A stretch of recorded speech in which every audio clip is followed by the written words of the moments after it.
This special meeting of the Judson Board of Trustees is hereby called to order at 6:02 p.m. I am very pleased that you have taken time to join us this evening. In compliance with the State Government Code on Open Meetings, tonight's agenda has been appropriately posted. These proceedings are being video and audio recorded and will become part of the Judson's permanent legal record. In order that the tape adequately reflects these proceedings, please silence your mobile devices and refrain from talking while others are speaking. Once again, I extend to each of you a sincere welcome from the entire school board. Thank you for your interest in Judson ISD, and we've established a quorum, and I'll do roll call. Ms. King? Ms. Perez? Present. Ms. Canoyer? Present. Ms. Rodriguez? Present. And I am Renee Pichelle, present, and Dr. Ball? I'm here, Oh, present. okay. At this time, I'll turn the meeting over to our guests.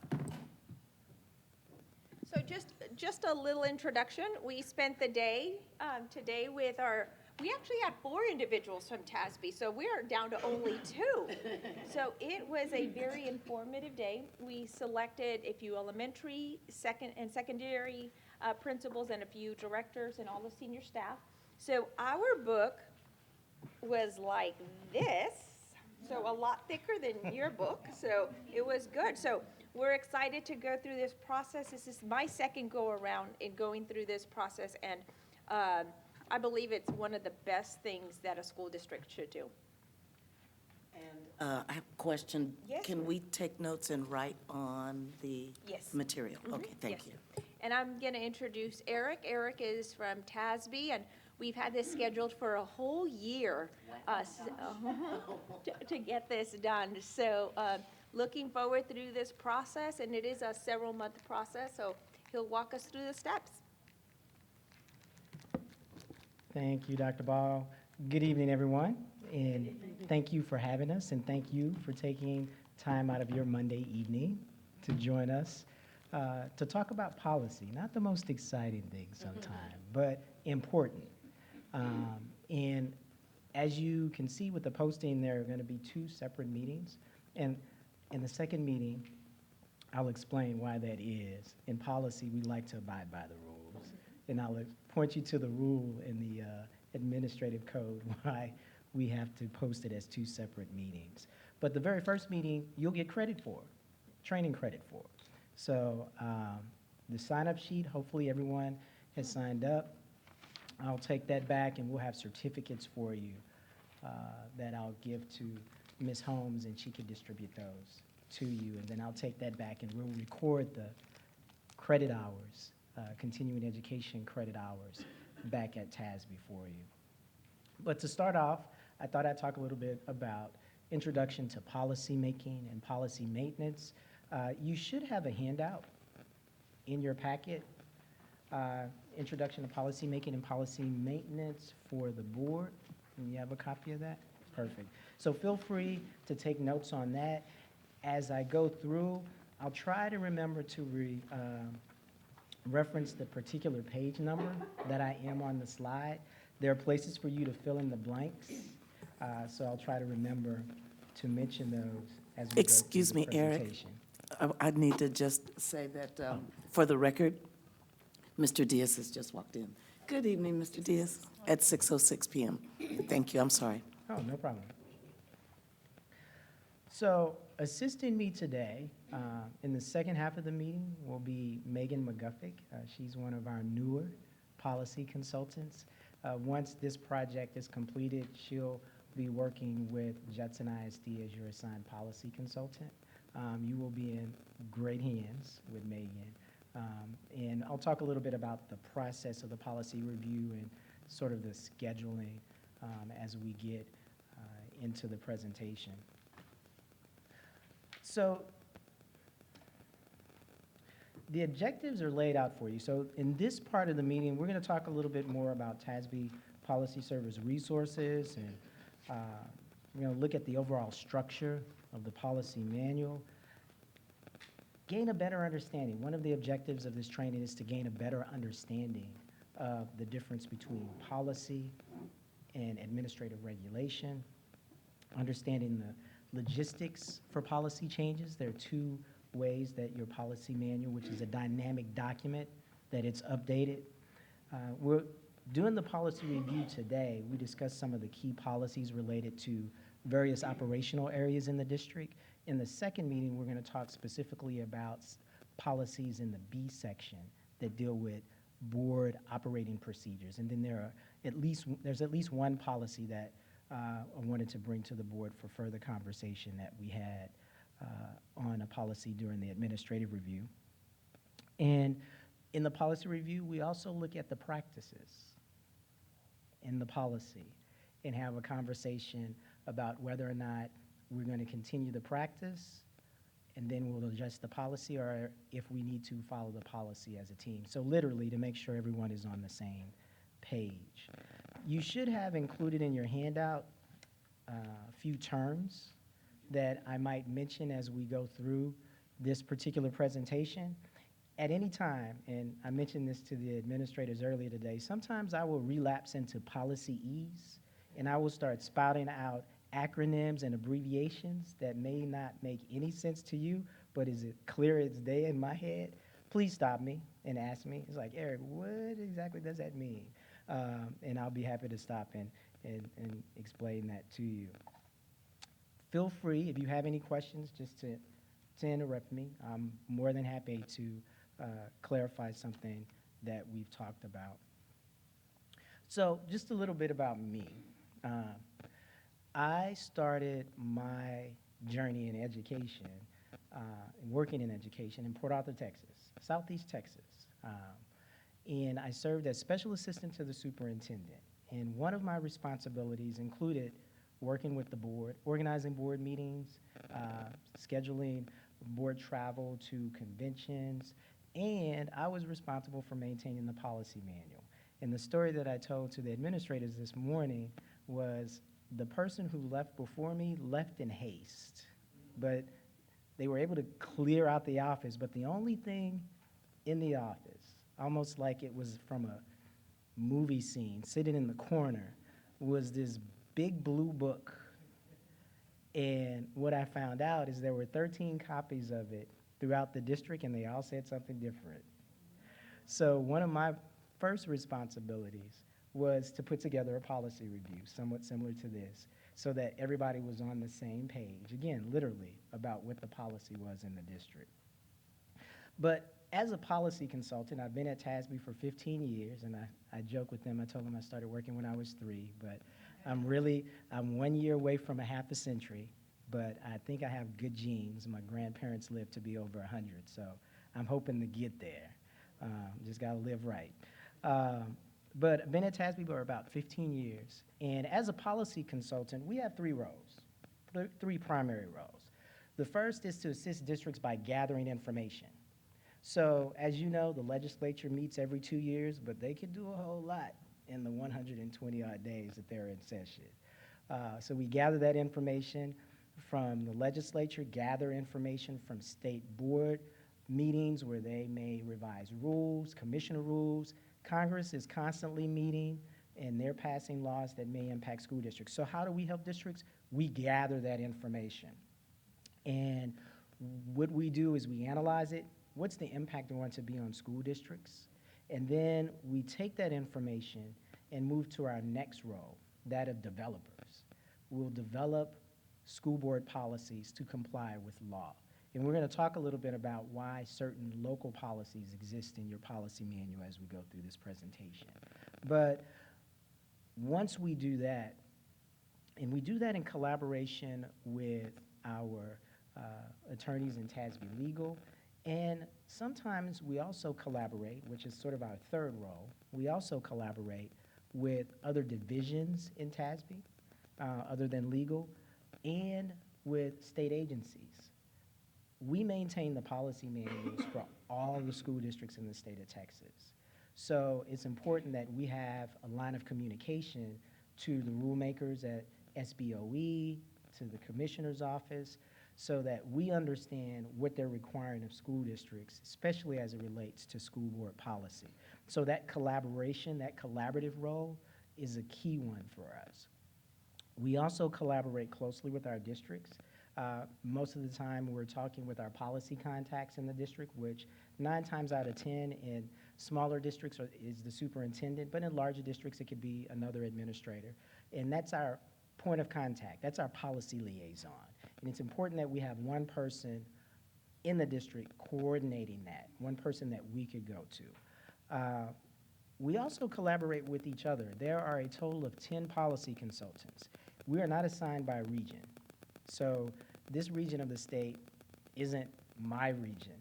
I have districts that I work with in a variety of sizes. I've been to a district where there are a total of 200 students in the entire district. And I've been to a district where there are nearly 200,000 students.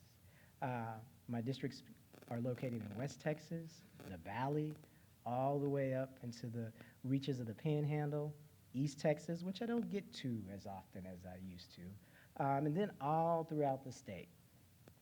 So the idea is we want to get a broad perspective of what's happening across the state as it relates to policy. What we've learned is that sometimes districts will copy each other's policies, and the nearer you are to a school district, the more likely it is that you're going to have a similar policy as they do. So that's why having us in regions would sort of limit what our perspective is. So we collaborate with each other as consultants because there may be something that happens in one of their districts that may end up impacting others. So it's important that we figure out what our response will be and what the advice will be that we offer to school districts. How do we assist the district? And in your handout, you'll see some spots to write down some of the ways that we assist you. We answer policy questions. Sometimes someone is just looking for, what's that policy on inter-district transfers? What's the policy on class rank? And it's as simple as showing them where that is in the policy manual. We consult via telephone and via email. We provide sample policies. As I've mentioned to you, we maintain the policy manuals for all the school districts. So we have a database of policies. So a district doesn't have to feel like they need to reinvent the wheel. They can give us a call. We can talk about the policy issue. We can look in our database and see if we have anything that's already written. And if not, that's why we're there to help and to put some policy language together to assist the district. We work on drafting policy language before it's presented to the board. When we're consulting with districts, we want to make sure that we've covered all the bases. Let the district know, hey, you might want to talk with one of the attorneys in TASB Legal just to get their feedback because, and I forgot to mention this, yes, I have a bow tie on, but I am not an attorney. And none of us are attorneys in the Policy Service Division. So we can't offer legal advice, but we work closely with the attorneys in TASB Legal Services. We understand what they comment on, so we know when it's necessary to at least send you to one of the attorneys to have a longer conversation about the legal rationale as to why a policy change might not work.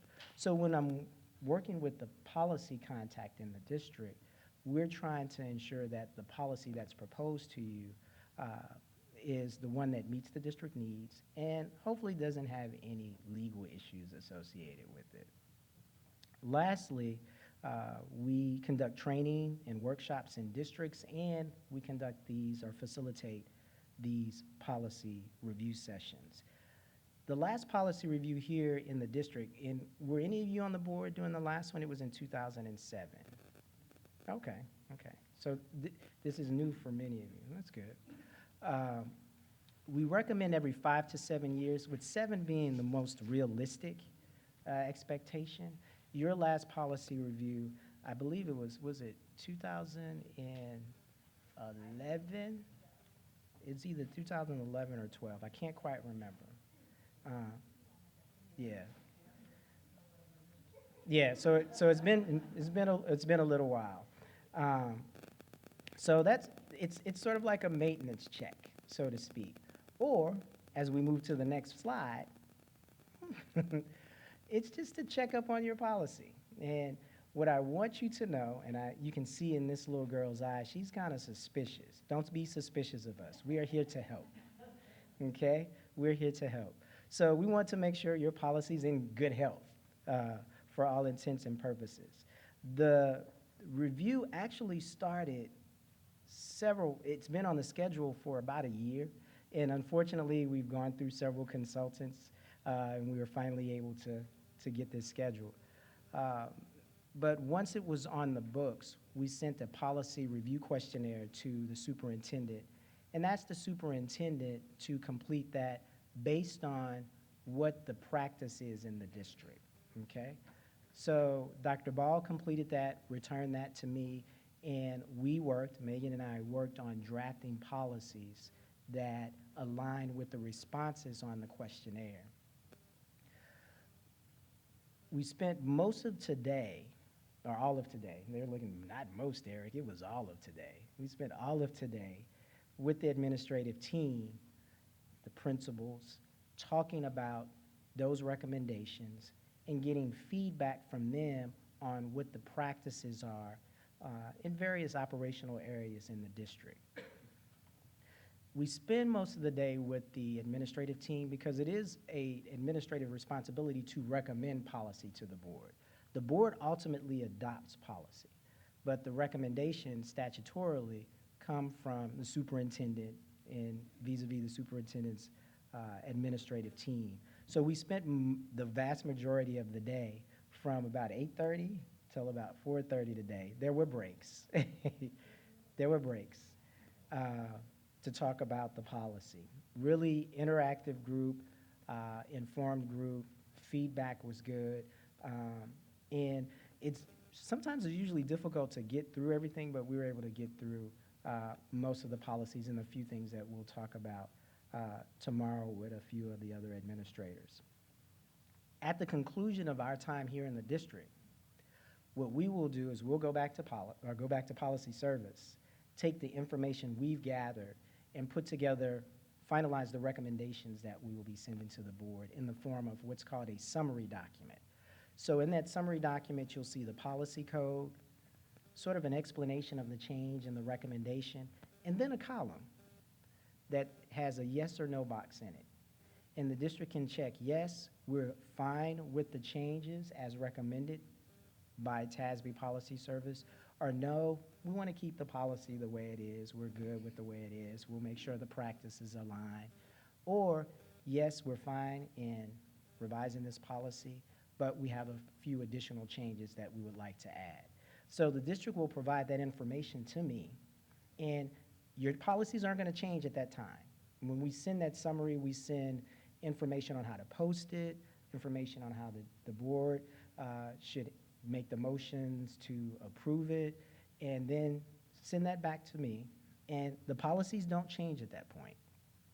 It's just sort of a permission slip for me to go into the system to make those changes. And once I do that, we'll send back to the district a brand new manual that reflects those recommendations, instructions on how the board would go about to adopt that. And usually what happens is the board repeals the old manual and adopts the local policy recommendations that are included in the new one. And the board and the district are up to date, and you don't have to see us for another 7 years. So it's a two-step process, starting with the summary and ending with the adoption of the policy manual. Any questions on the process? Okay. So let's start to talk a little bit about policy, board's role in governing the district, superintendent's role in managing the district. But to get to that point, we have to go way back to 1995.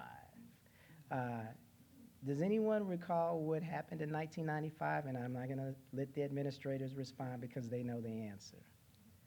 Anybody remember what might have happened in 1995?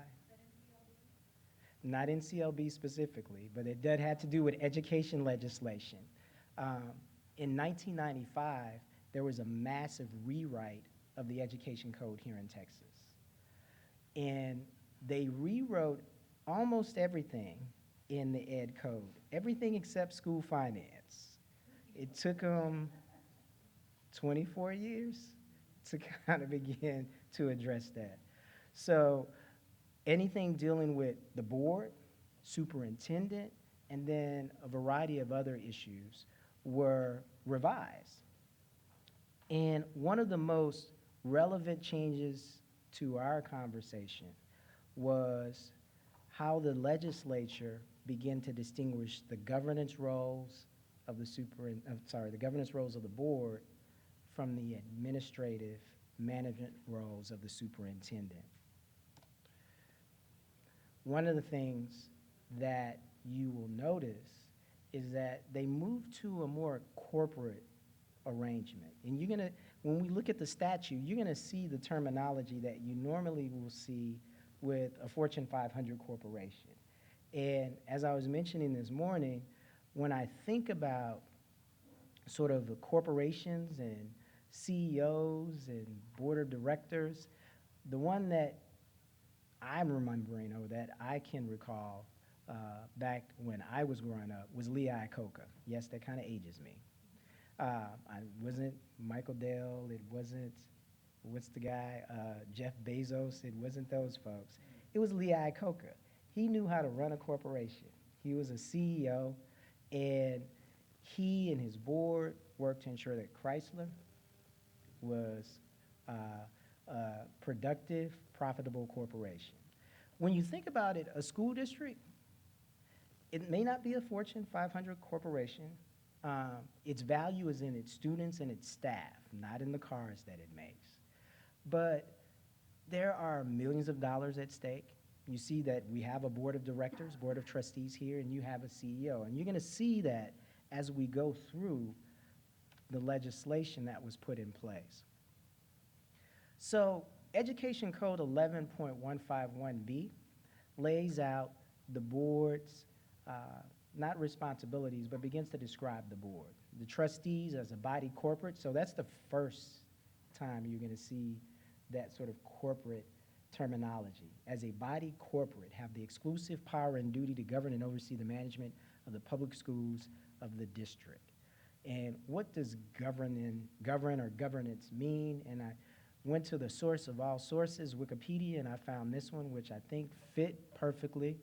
What governance is about making decisions that provide directions to, in this example, or in this case, staff, students, parents, the community, defining expectations, granting power and authority, and evaluating outcomes.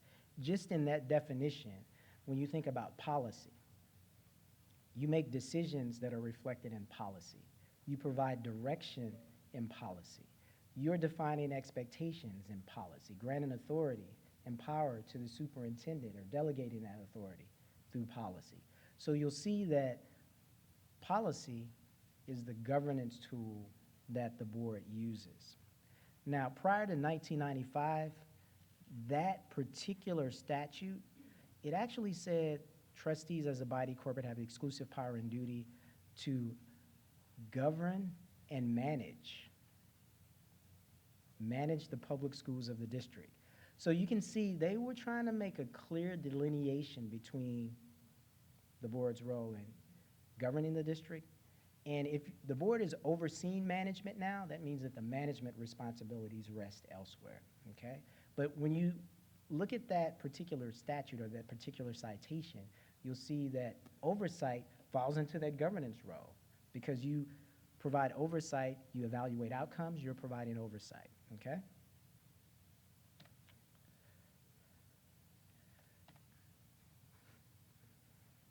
So on the PowerPoint slide are just a few of the board's responsibilities. And you're looking at that and you're saying, well, hey, I wish it was that easy. But if you ever have a free moment, feel free to go to BAA Legal, and you can get the full collection of the board's powers and responsibilities, okay? But I just wanted to highlight a few. And as you look at those that are on the slide, try to imprint them in your memory, because when we go to the superintendent's responsibilities, you're gonna see some connections, okay? So you see hire and evaluate the superintendent, that's purely the board's responsibility. One that isn't listed is that the board makes some employment decisions. There are some employees that the board hires. adopting the budget, establishing the tax rate, establishing performance goals, and the one that is most important, adopting policy. Most important for our conversations today. What is policy? Okay?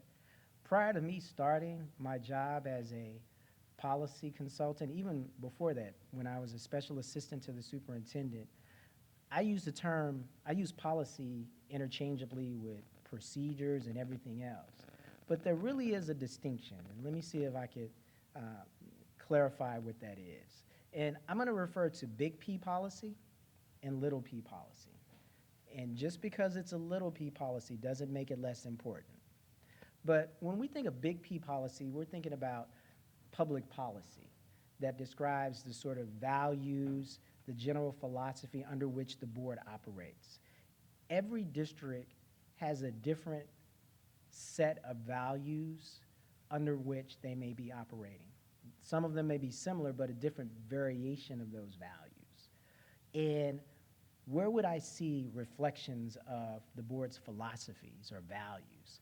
When the board is making a decision about the budget, its values are reflected there. When the board is making a decision about a policy, its big P policy, public policy, is reflected there. When the board is making decisions about curriculum, that general philosophy, those mores, are reflected there. So that's where I'm looking. I can look at a particular, or in the mission statement, that's sort of the ideal place. When you look at that mission statement, you see what the district values, what the board values, okay? When we move to little p policy, we're talking about those mandates, authorizations, legally required choices that are necessary to operate the district. Where do you find little p policy? You'll find it in the policy manual, okay?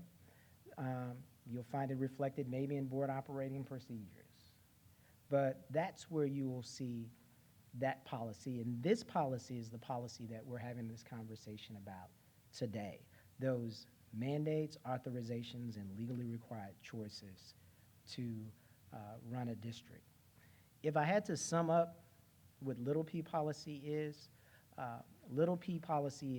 what the board expects to happen in the district, okay? So what needs to happen or what should happen in the district. Any questions on public policy, big P, little p policy, board adopted policy? Okay? So now we've talked a little bit about the governance role. Let's talk a little bit about the management role. So you'll see here Education Code 11.201, subsection A. The superintendent is the educational leader, and here's that sort of corporate terminology again, chief executive officer of the school district, okay? So in 1995, you can see they were trying to hammer home this distinction. The CEO is the superintendent. The educational leader is the superintendent, managing the day-to-day affairs in the school district. Here, you'll see a few of their responsibilities. You'll notice there is some alignment. If you refer back to the board's duties, you'll see one of them was to collaborate with the superintendent. Here, the superintendent collaborates with the board. On the other, the board adopts the budget. Here, the superintendent prepares the budget. And I mentioned that in some boards have the responsibility or retain the responsibility to hire employees. Here, the superintendent makes the employment recommendations. Of course, superintendent manages district operations day to day. So you can see there's some alignment there between board duties and superintendent duties. Even on the policy piece, the superintendent has a role in the policy development process. The board adopts policy, but it's the superintendent's role to recommend policy. And once policy is adopted, to put in place those regulations that bring life to the policy, that actualizes the policy, okay? Any questions on the superintendent's role, management role? Okay. So I don't know, before coming to the board, had any of you had experience with board policy at all? Okay, so did you ever see board policy in a big blue book? Okay, so you can see what I was trying to do was replicate that with this blue track. Because we're going to talk a little bit about the policy cycle, just a tad. So I use a track because it is truly a cycle, okay? It is truly a cycle. And the very first step in the policy cycle is the recommendation of policy. Starts with the superintendent. Superintendent might pull in staff, might pull in members of the public. It just depends on what the particular policy issue is. But once that information has been gathered, once that feedback has been gathered, that recommendation is brought to the board. And that's where policies will move on to the next step or may need to go back to the recommendation phase for some tweaks. If the board decides to move the policy forward and adopt it, then it falls to the superintendent to develop the regulations to implement the policy. But once a policy is adopted, once the regs have been developed, you still want to monitor the policy to ensure it's having the impact it should be having. And that's the role of the superintendent. One great example, leave policy. District might be trying to figure out how do we address the attendance of our employees? Can we put in place something that reimburses them for days that they don't use? Can we reimburse them for days they have available at the time that they retire? Let's try to put that into place. And this district has a reimbursement upon retirement and upon resignation for the district. So if someone leaves, it's a buyback. So the board adopts that policy. There may be some regulations that are put in place. But while that policy is in place, you want the effect to be that employee attendance goes up, right? That's what you're hoping would happen.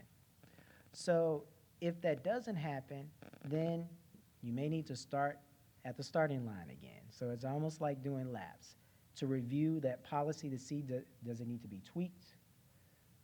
Is there something else that we need to add? What is feedback from the employees saying?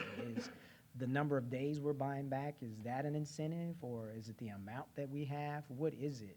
And that feedback might help to adjust the policy. You go through that process again, monitor it, and maybe you find out that may not be the policy solution. There may be some other route the district wants to take.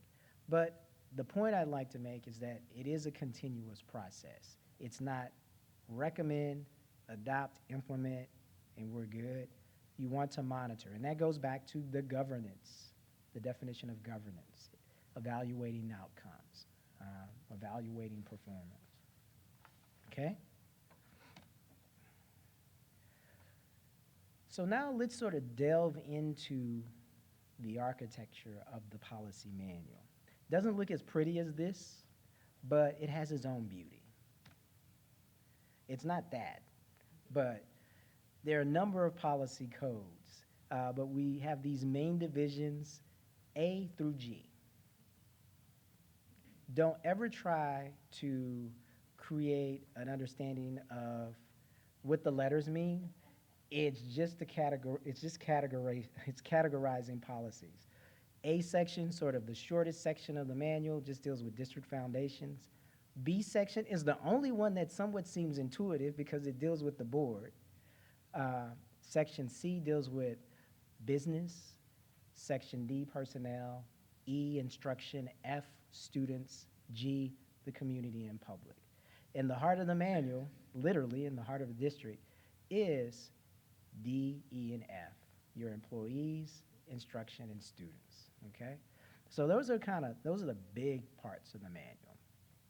So let's look at the various categories. There are two categories of policies, legal policy and local policy. So your legal policy reflects the law that comes from federal and state sources, and I've already talked about what those sources are. It merely is a recitation of what's in statute. Legal policies are not adopted by the board.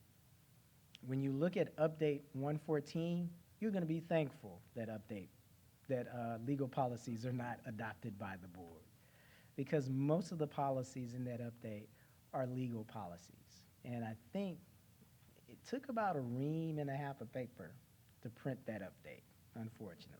We're not doing trees any favors, unfortunately.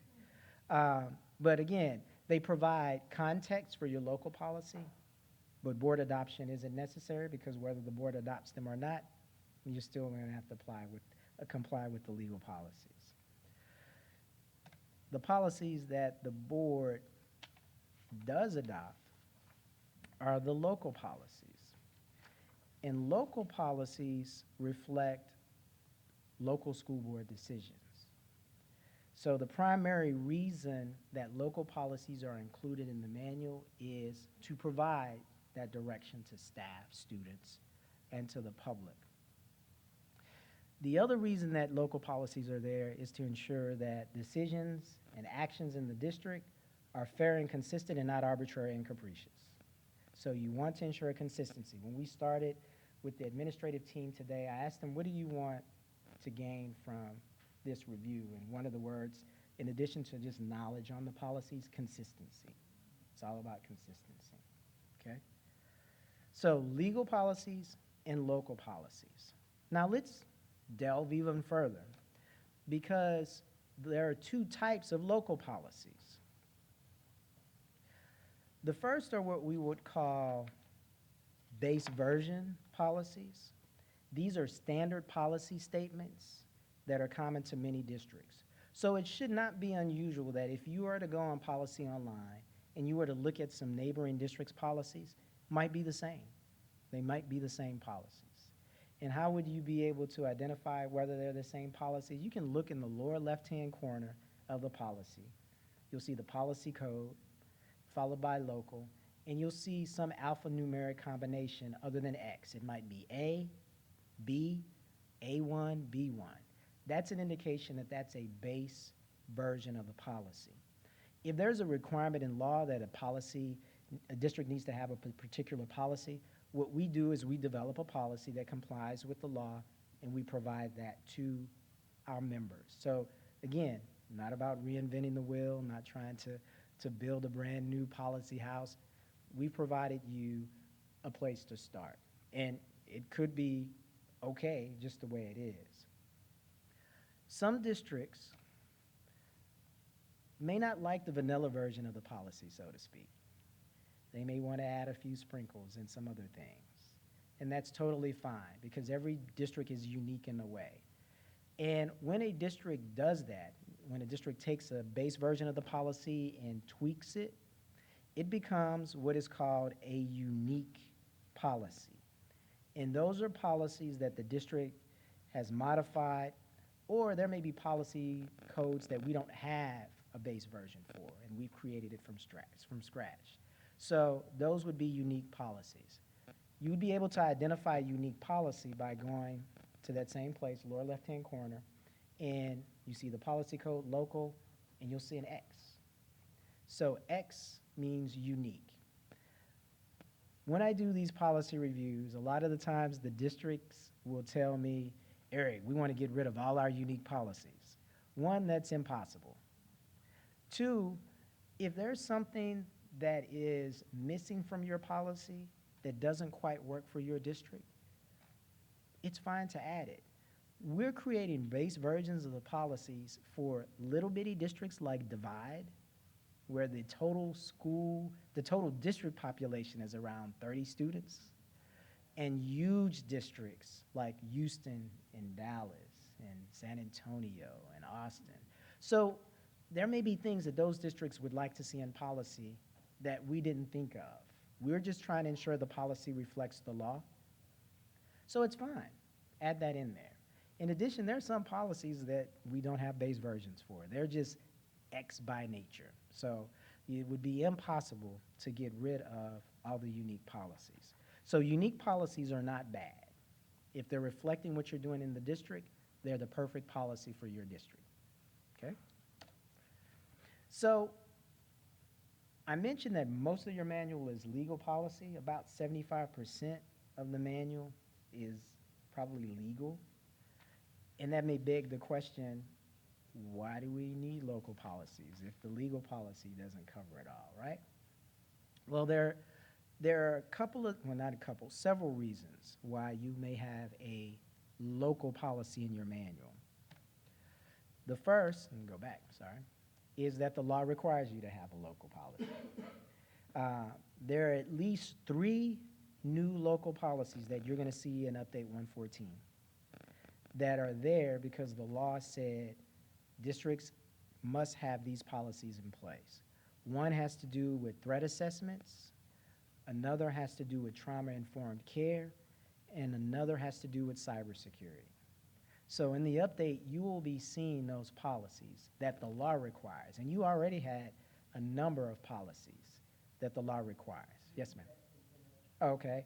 FFB on threat assessments, got tongue-tied there.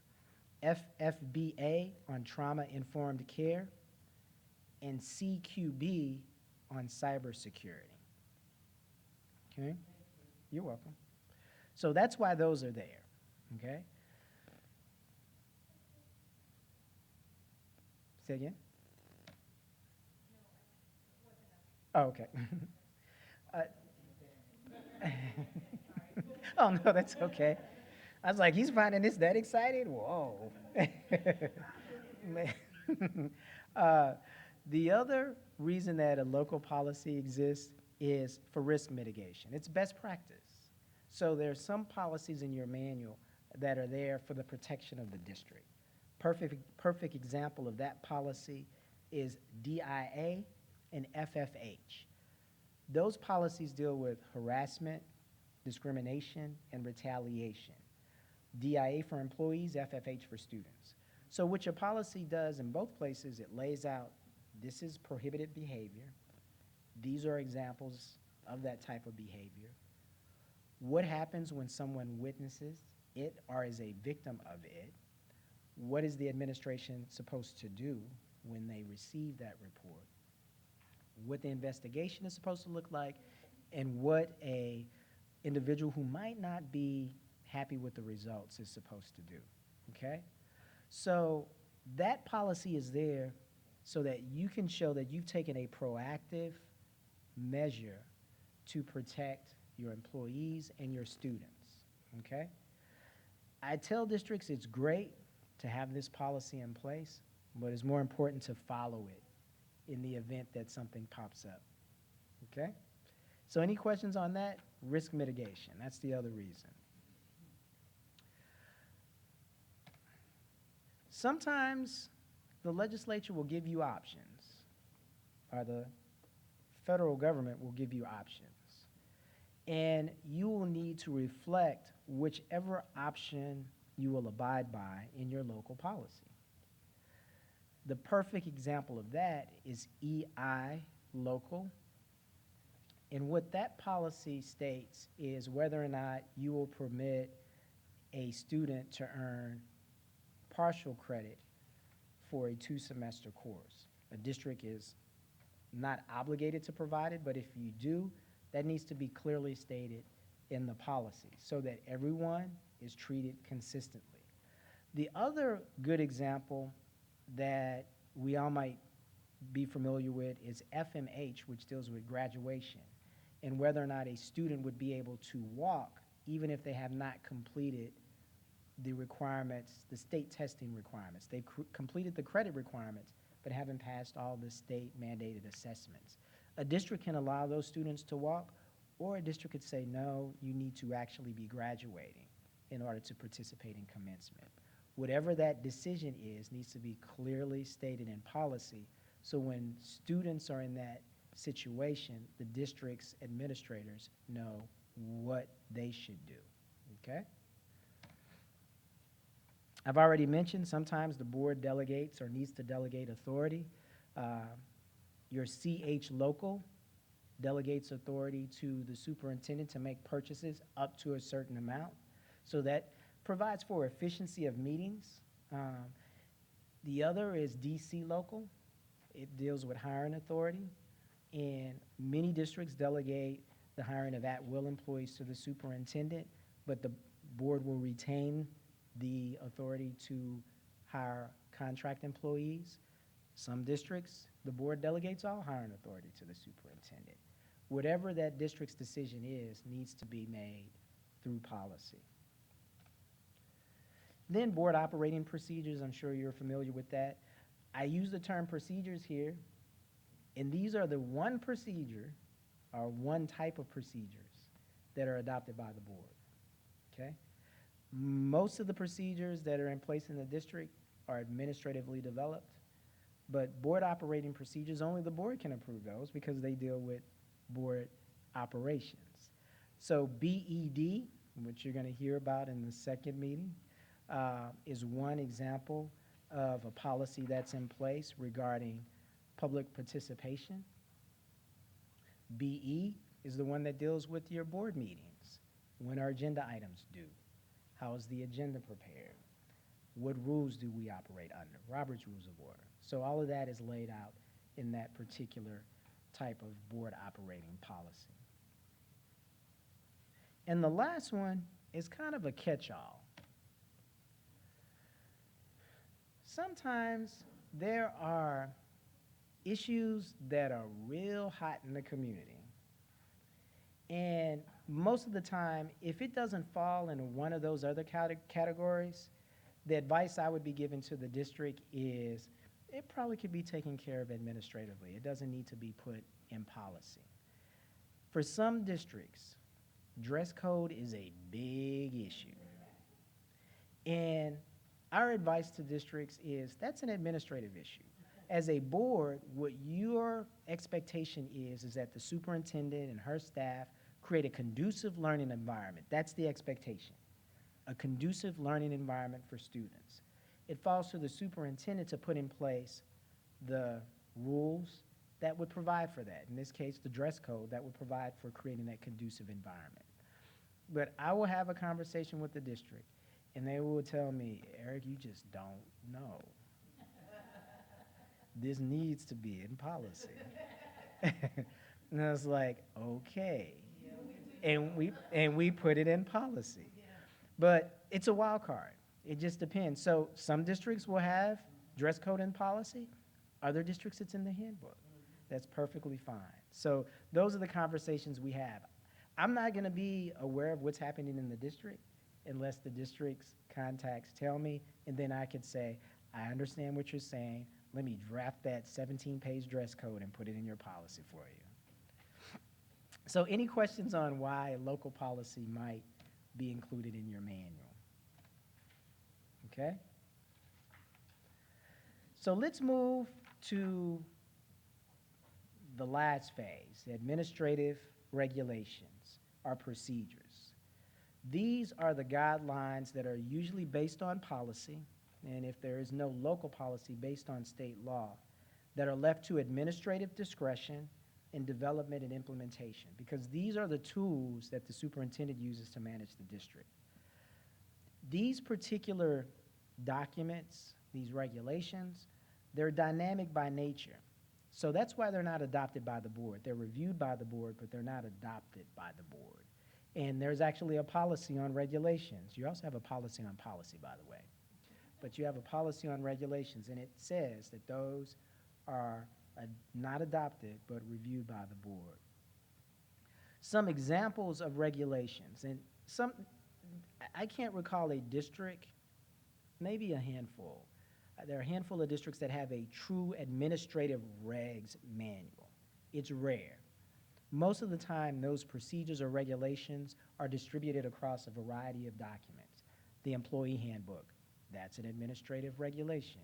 Student handbook, business procedures, grading guidelines, graduation procedures. All of those would be classified as administrative regulations.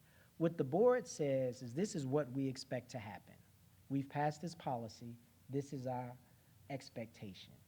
It falls to the superintendent to determine how the district is going to meet the board's expectation. And that's what those administrative procedures will set out, the how, the detail. the action plan.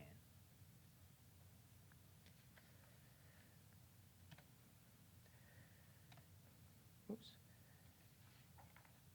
One of the not difficult but tricky conversations that we as consultants can have with the district is trying to determine, should this be in policy or should this be in regulation? We use those categories that I mentioned earlier to help districts to classify whatever they're trying to address in the district. But these questions also provide some guidance. We ask ourselves, does the law require the provision in policy?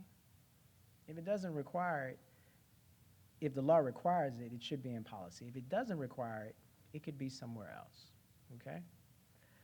Does it express a district goal? Usually if it's expressing some type of district goal, it'll be in policy because it falls under the, not only the little p policy, but the big P public policy umbrella as well.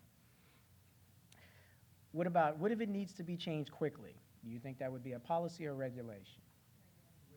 Exactly, because again, they're dynamic by nature.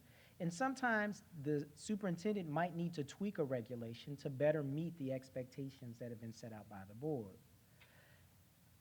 Where will constituents look for it? That's tricky.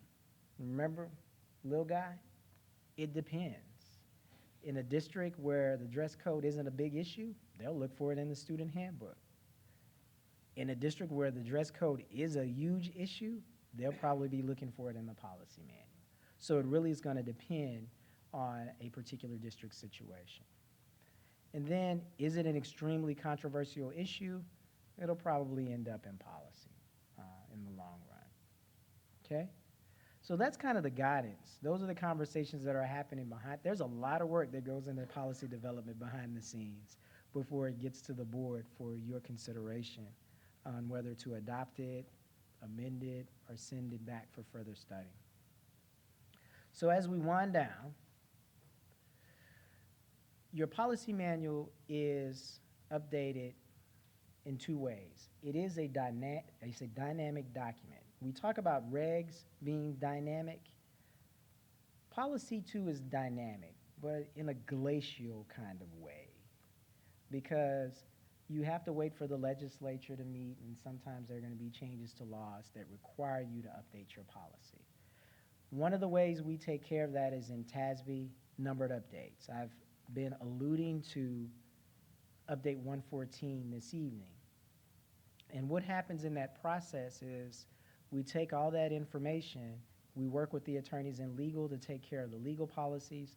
In policy service, we work on developing the local policies that'll be included in that update. We send that to the district in the form of a recommendation. District is free to accept it as presented, accept it and make additional changes, or reject it outright. Totally, it all is a recommendation. Everything that we do is a recommendation. We have no enforcement authority. We're really there to serve you, to provide you the information you need to make the decisions you need to make regarding policy. But in those updates, they come to you, and once we've received notification that they have been adopted by the board, at that point they go online. Nothing goes online until we hear from the district saying, hey, Eric, or hey, Megan, the policies have been approved by the board, and then we put them online. Even if you make changes, we can put online those that you've approved, make the changes to the ones that you have, and then those would go online later. So it's important for the board to stay on top of updates, to make sure that the policies are updated. Because what happens is the legislative session ended in July, but it still takes a lot of time to go through all the bills, to begin to make decisions on how it will impact the district. You're getting the post-legislative update, or you have it, probably 4 months after the legislative session. 4 or 5 months has ended. So that's why it's important that districts begin to stay on top of those. Because folks will be looking for those legal policies with the new legislation in them and the local policies that are required to be put in place, okay? The other way that your manual gets revised is through local district updates. That's where the district initiates the updates because there has been a change in district practices, local district practices, local district choices, or the district wants to respond to a statute a different way, okay? So those are the primary reasons that a local district update would be initiated. But even prior to that, would we remind districts or recommend to districts as the first thing is to determine the need for the local policy? So take a look at your manual. You're saying, hey, we need a policy that addresses threat assessments. Go and check the policy manual to ensure that that policy isn't already there after you adopt Update 114, of course. After that, review the issue in light of the district's mission and goals and values. Every decision that you make as a board, every decision that's made by administration should be towards ensuring that that mission is achieved, that a vision is achieved. So it's always important to keep that in mind. Every particular policy might not have a direct link to your mission or vision, but think about it once that policy comes before you. Is this moving us closer and closer to achieving that? And then the policy contact in the district will request drafts, sample policies from policy service so that we can assist and collaborate in finalizing those. And when they collaborate with their assigned policy consultant, we'll go back and forth a couple of times, but we'll eventually finalize the draft, and that draft would be presented to the board for the board to consider, okay? So local district updates, hopefully a lot of work has been done prior to that, so that when it does get adopted by the board, it's just a matter of processing it and putting it online. Any questions so far on local district updates or any updates? Okay, so as we get to the end, I did want to mention legal review. A lot of the conversations about the legality of the policy, and I use air quotes because I'm not giving legal advice, happen with sometimes with the superintendent, with the policy contact. We're trying to make the district aware of those. But if a district decides, hey, we still want to include that in policy, that's fine. It gets to us as a local district update. And what we will do as a policy consultant is evaluate whether or not we need to send it to legal services.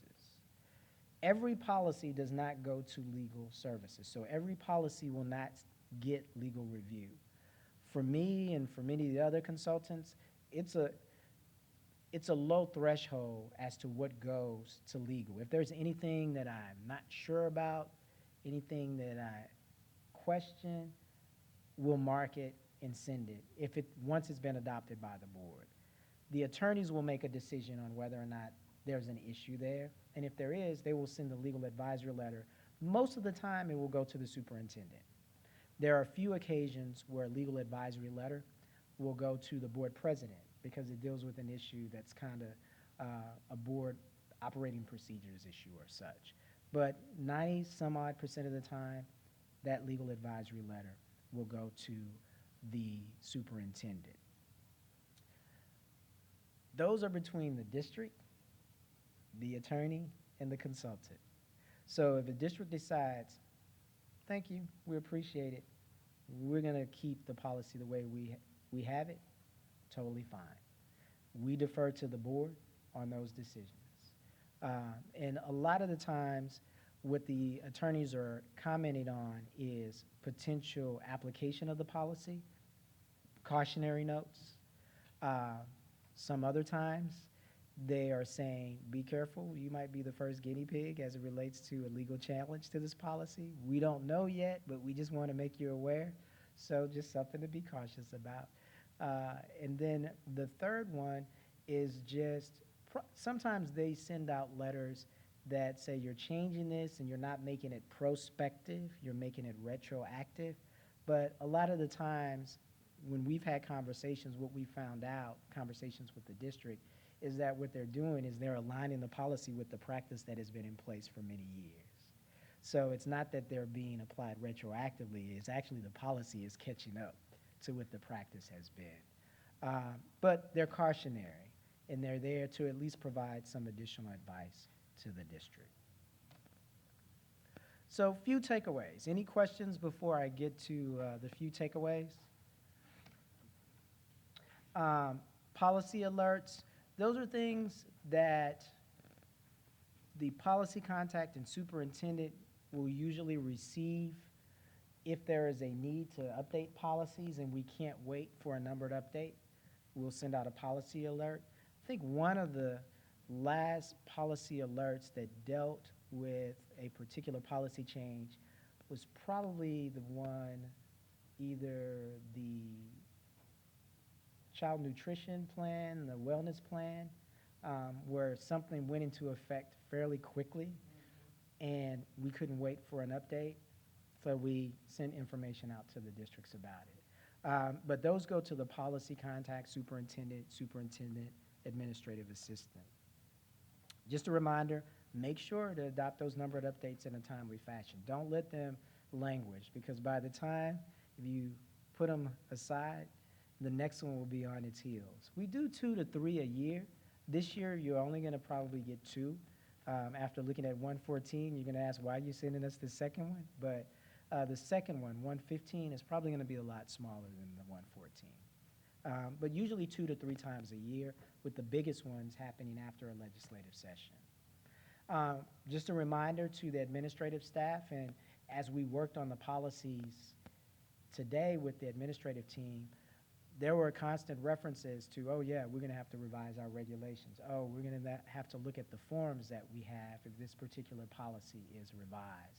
So they're aware of the need to update the regulations that might be out there.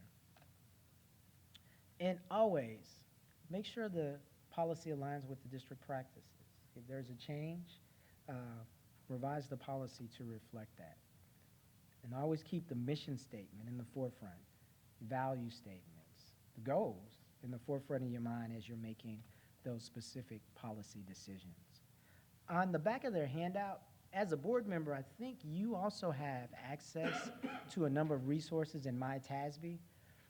There are also some websites that are just open to the general public. They're publicly facing or public facing that are on the back of your handout. There's a FAQs that talks a little bit more about the policy service and the policy-making process. And there's also a link to the legal services webpage and their e-source, which has a wealth of information. So if there's ever a question that you may have about board procedures, there's a whole section on public participation, board meetings, anything that might address just sort of board operating procedures in general.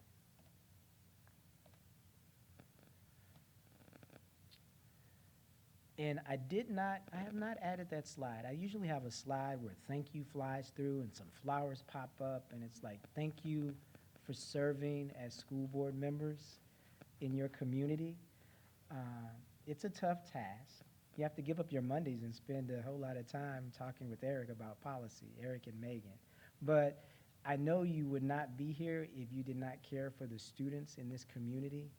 And as a TASB employee, both of us, we just want to say thank you for the service that you provide here in Judson ISD.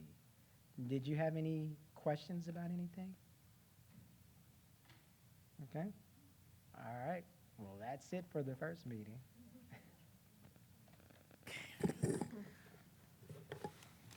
Where's mine? Okay. The first part of this meeting is adjourned at 7.